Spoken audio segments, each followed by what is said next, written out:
Shalom sahabat Repa yang terkasih dalam Tuhan. Bukti nyata.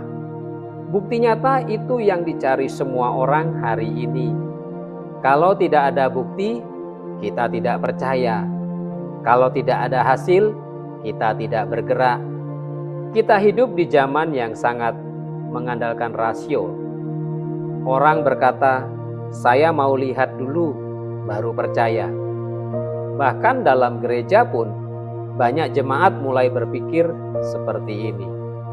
Kalau doa belum dijawab, hati mulai ragu. Kalau keadaan tidak berubah, maka mulai mundur. Kalau janji Tuhan belum kelihatan, mereka mulai kompromi. Pertanyaan hari ini sederhana. Apakah iman harus selalu menunggu bukti nyata? Sahabat, Kitab 2 Raja-Raja pasal 7, kita melihat situasi yang sangat ekstrim. Kota Samaria sedang mengalami kelaparan luar biasa. Ekonomi mereka hancur, moral mereka runtuh, harapan hilang.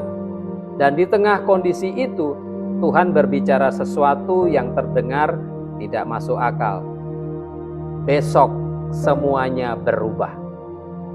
Pertanyaannya, apakah kita bisa percaya ketika tidak ada bukti sama sekali? Sahabat, mari kita pahami dulu situasinya. Samaria saat itu sedang dikepung oleh tentara Aram. Ini bukan sekedar perang biasa. Ini ekonomi siege, blokade total, serangan ekonomi.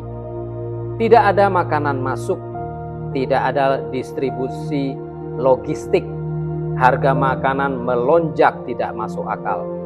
Alkitab mencatat, kepala keledai dijual dengan harga yang tinggi.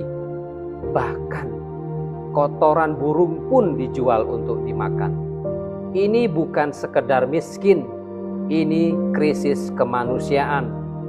Dalam kondisi seperti ini, masyarakat masuk ke fase putus asa.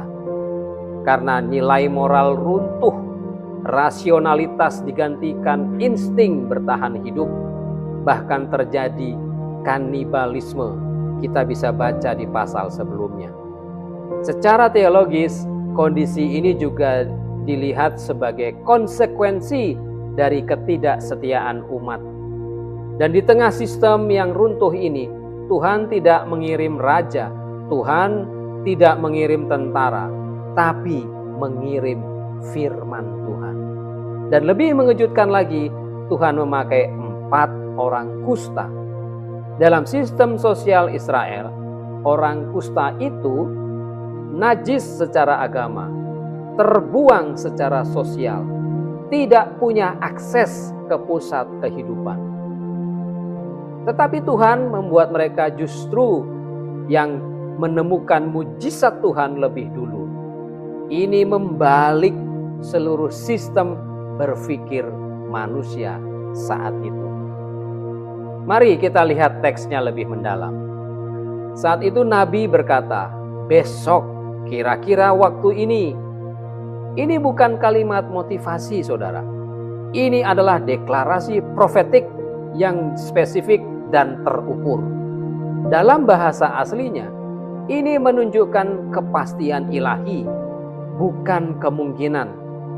Tetapi responnya, seorang perwira berkata, sekalipun Tuhan membuat tingkap-tingkap di langit. Wow, kalimat ini adalah bentuk sarkasme iman. Bukan sekedar ragu, ini sinisme terhadap kuasa Tuhan. Namun hasilnya, dia melihat penggenapan itu, tapi dia tidak menikmatinya. Penulis kitab ini dengan sengaja menampilkan sebuah kontras. Firman Tuhan yang pasti, keraguan manusia yang rasional, dan ironi penggenapan yang tragis. Tujuannya jelas, menunjukkan bahwa iman bukan soal logika manusia, tetapi respon terhadap firman Tuhan. Sekarang kita masuk ke dalam inti pelajaran.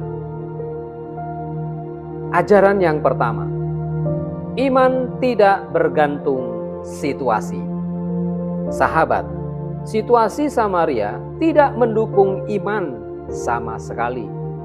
Tetapi firman Tuhan tidak pernah menunggu situasi ideal.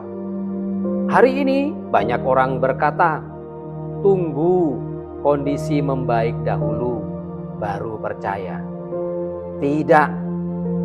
Iman sejati justru lahir di tengah kondisi terburuk. Kalau iman kita hanya kuat saat keadaan baik, itu bukan iman, itu kenyamanan. Ajaran yang kedua, iman melampaui logika.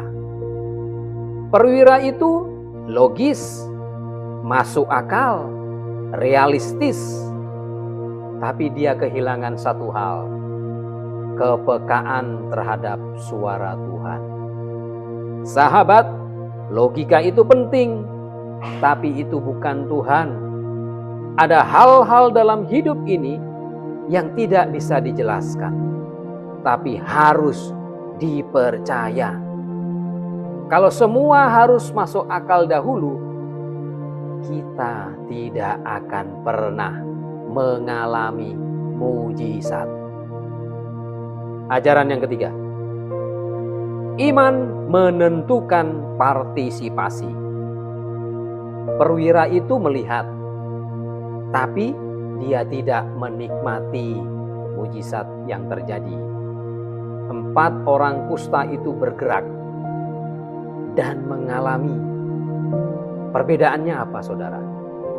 Respon iman. Banyak orang Kristen hari ini, mereka mendengarkan firman, mereka melihat kesaksian, tetapi mereka tidak mengalami itu semua sendiri. Kenapa? Karena mereka tidak melangkah dalam iman. Iman bukan hanya percaya, iman itu bergerak. Jadi sahabat yang dikasihi Tuhan, kisah ini bukan hanya tentang kelaparan dan mujizat. Ini tentang bagaimana kita merespon firman Tuhan. Tuhan Yesus berkata, "Berbahagialah mereka yang tidak melihat namun percaya." Itulah iman sejati. Hari ini mungkin sahabat sedang dalam krisis ekonomi, dalam pergumulan keluarga, dalam ketidakpastian masa depan.